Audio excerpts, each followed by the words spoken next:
Hi guys, I'm really excited about this video. I know a lot of you have been waiting for it. This is going to be the first color theory video. This is going to be kind of like a short little breakdown. I will do more color theories later. It took me a long time to prepare this video because color theory is super in depth. There is a lot of information. So for this video, this time, what I'm going to do is I'm just going to go over the very basics of color theory.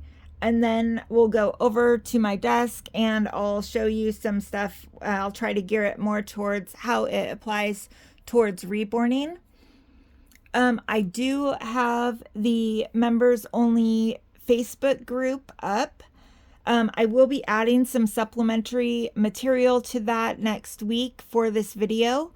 If you guys do not know how to do this, you can go to on your YouTube channel, you can go to your memberships and subscriptions, go to your member info, and under your perks, you'll find a link to the Facebook group. The group is private. It is for members only. So it'll be a place where you guys can share your work. We could do some member contests, some fun things in the works, but just keep in mind the group did just go live. So it's basically still under construction, but definitely go join that because I have some really great plans for it. All right. So the very first thing I'm going to do is talk about color wheels. This is a very basic color wheel. They even get more basic than this one, but I'm going to show you a few different types of color wheels. They get more involved where they include a lot of different colors, which I'll go over kind of the differences in a couple minutes. So these are all color wheels that you might see. They all serve the same purpose, but it's just basically the more complicated they get, the more information they have. I know that is overwhelming when you don't know exactly what that means yet. But if you are going to get a color wheel, I would try to get a more advanced color wheel because the more knowledge you gain, the more useful it will be for you. Okay, let's just go over the basic, very basic information about color theory. So I'm just going to give the definition of colors. All right. These are primary colors, red, blue, and yellow. You could probably also, even though they're not technically primary colors, add white and black to that list. You will see secondary colors are right next to that. Secondary colors are orange, green, and violet, or also known as purple. Secondary colors are basically just colors that you can get from mixing equal parts of primary colors. You mix yellow and red, you get orange. You mix blue and red, you get violet. You mix yellow and blue, you get green. So those are secondary colors.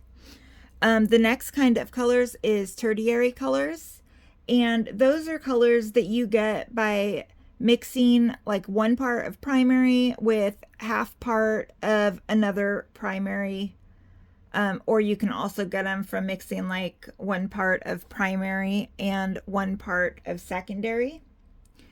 So, oops, sorry about that.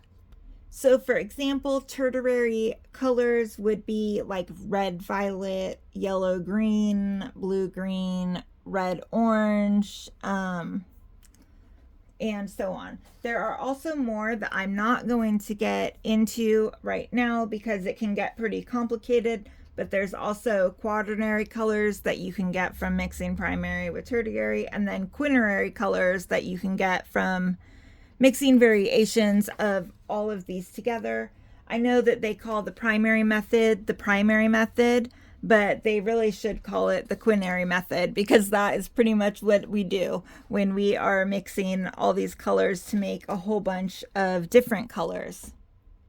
And these would be an example of ternary colors, any color that you can mix. I just want to give an example with this color wheel.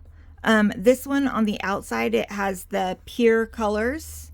On the next ring, it has a tint.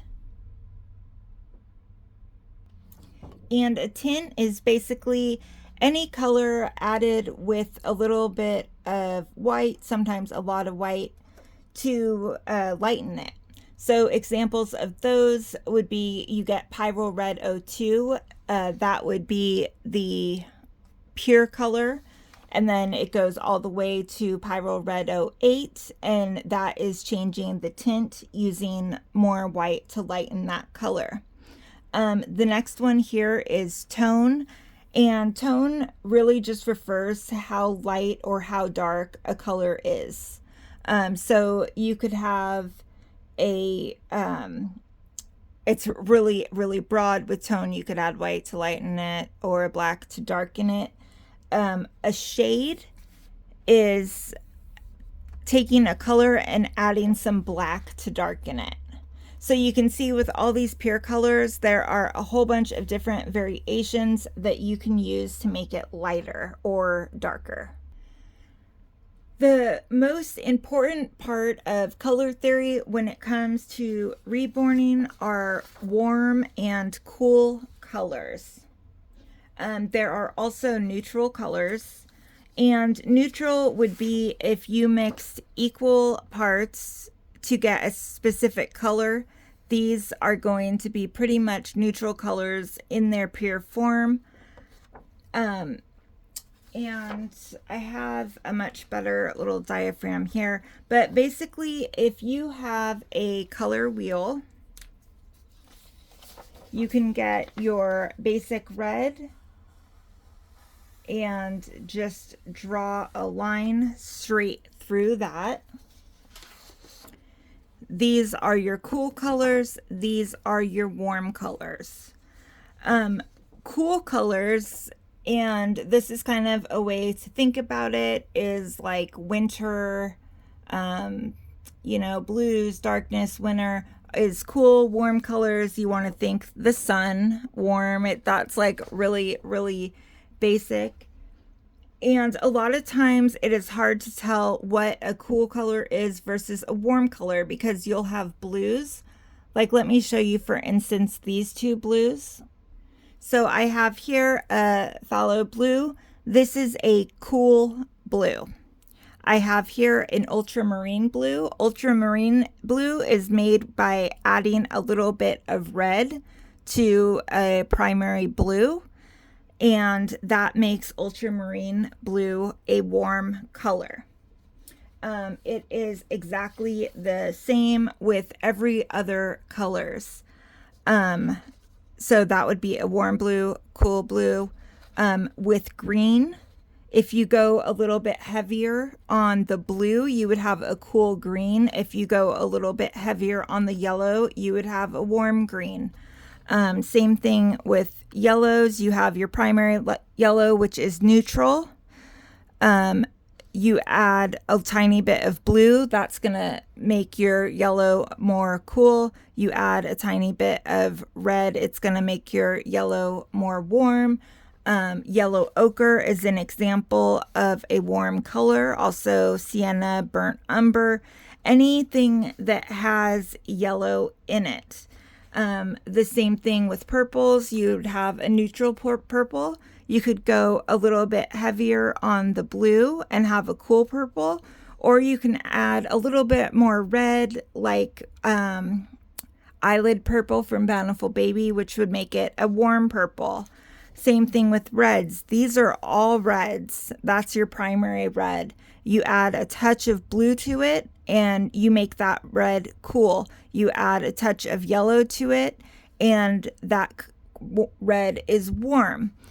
And this is going to be something that you are going to start noticing a lot in your colors if you have a wide range of paints. If you're not sure, are they warm or cool, you will really want to examine the color closely and see, does any of it have slightly more of a yellow color, or does it have slightly more of a blue color underneath? And those can be hard to identify, especially when you're new, but it is extremely important.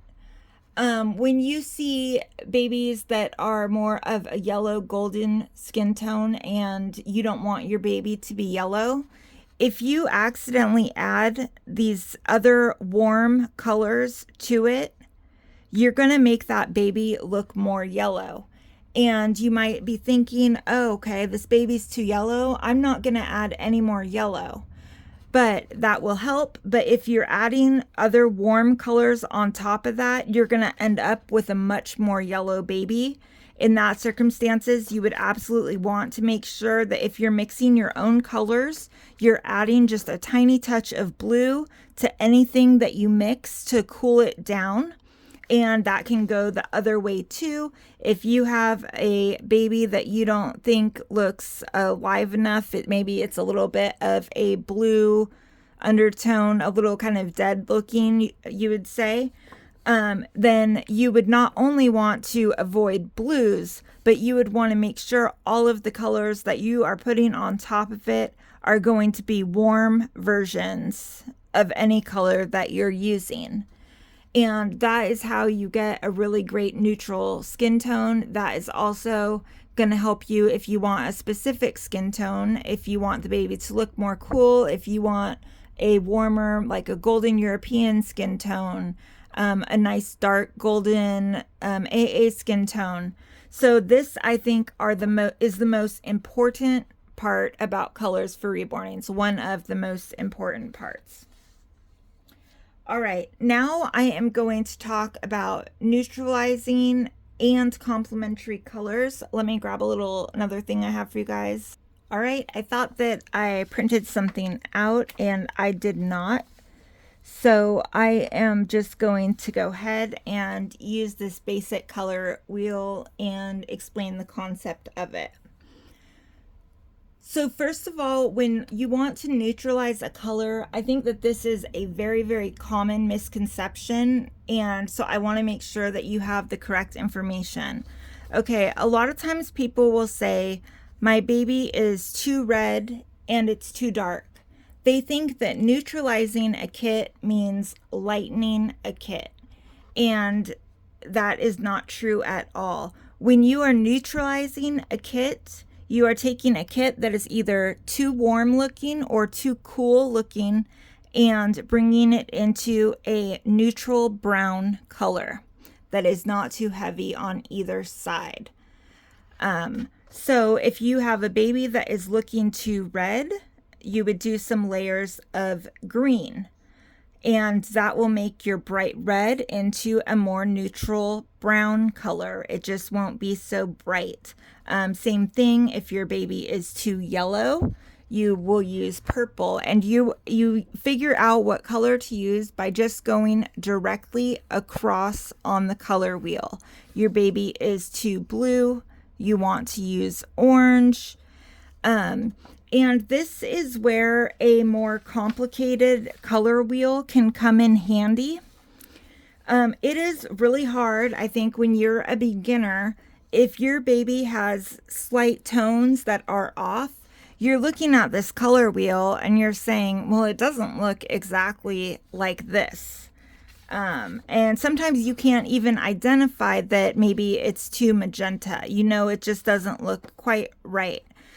So getting one of these types of color wheels can really help because there are more color options. Your baby might not be bright yellow, but it might have one of these tones. And if you're happy with the darkness, but you just want to change whether the warmness or the coolness, it's exactly the same. And then you could kind of see what type of a violet you would need to mix. Do you want to do a lavender or a darker? You know, it really helps to kind of figure out exactly what color you're using. And actually, a little fun fact in case you did not know, the color wheel was invented by Isaac Newton in, I don't remember the year, but it was like the 1600s, and it is still exactly the same one that we use today. So it does work. They've found no need to improve upon it. Another thing besides just neutralizing that I want to talk about is complementary colors. Okay, let's see, for example, you have a baby and you're pretty happy overall with how it looks, but you wish that the red would just pop a little bit more. The same colors that neutralize can also complement depending on how you're using it. If you do a wash of green over red, it's going to turn it brown. If you do a little model of green next to or over a model of red, that is going to make your red pop a little bit. So they can be used for different things depending on how you apply them. All right, guys, I'm going to move you over to my desk and we are going to mix some warm and cool just to give you guys some examples. All right, guys, so I just put a little thinner in there to clean my brush off. So this is a Genesis primary red. This color on its own is not cool or warm. It is a primary red.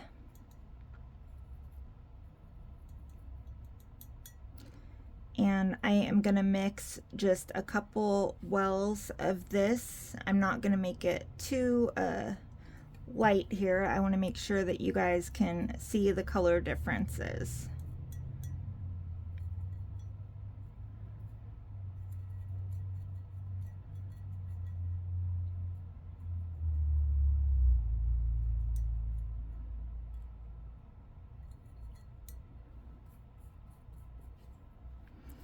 All right, so you guys can see these three reds right now are all exactly the same. If I want to make this one just a tiny bit cooler, I am just going to add a tiny touch of blue here. This will be a cool red. If I want to make this red into a warm red, again, just the tiniest little touch of yellow. So now you can see, let me make this a little bit, there's not quite enough in here. I think you guys can only see like the white bottom pretty much.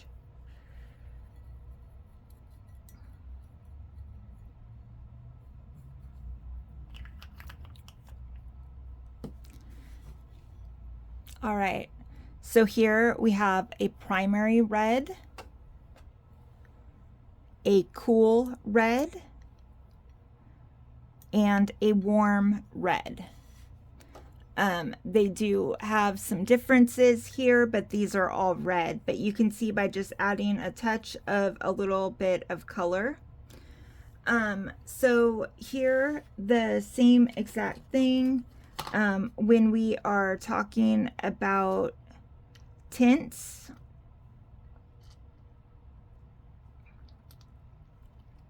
and shades,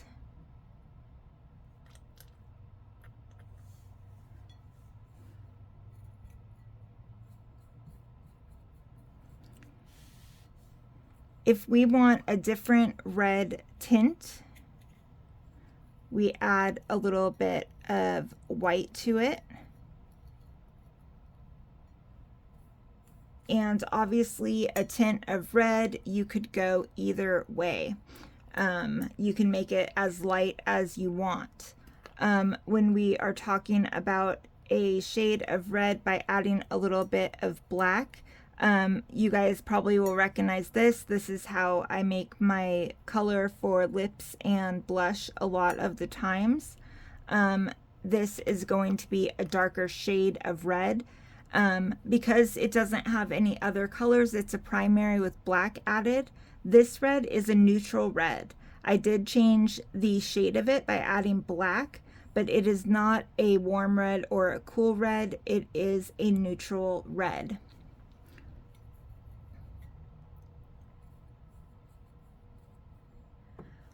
certain colors that are pre-mixed that you would use. Sap green is a warm green.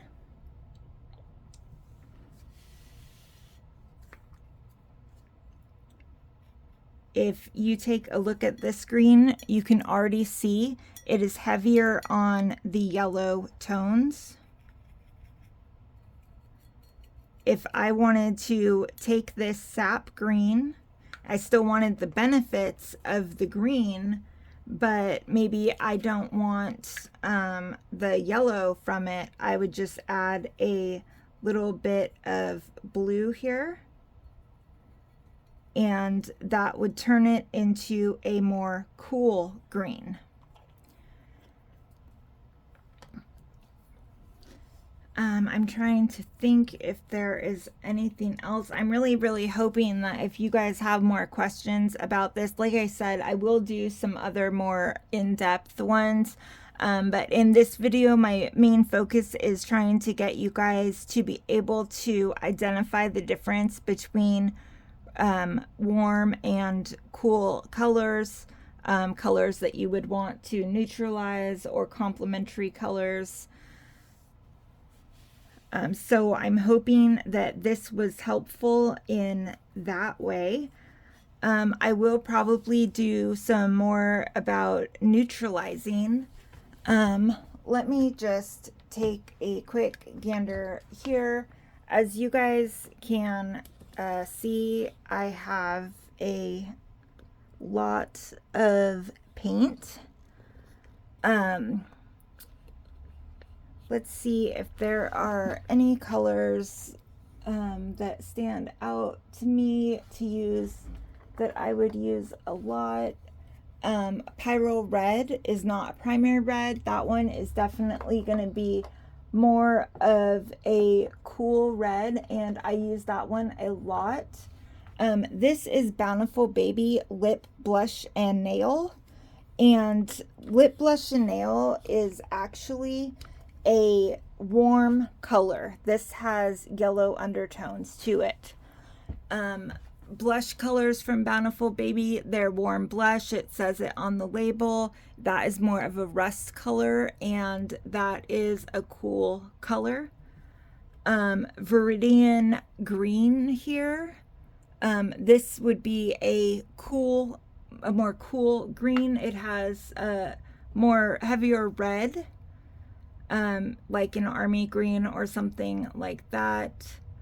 I'm trying to think of any other common colors that you would use.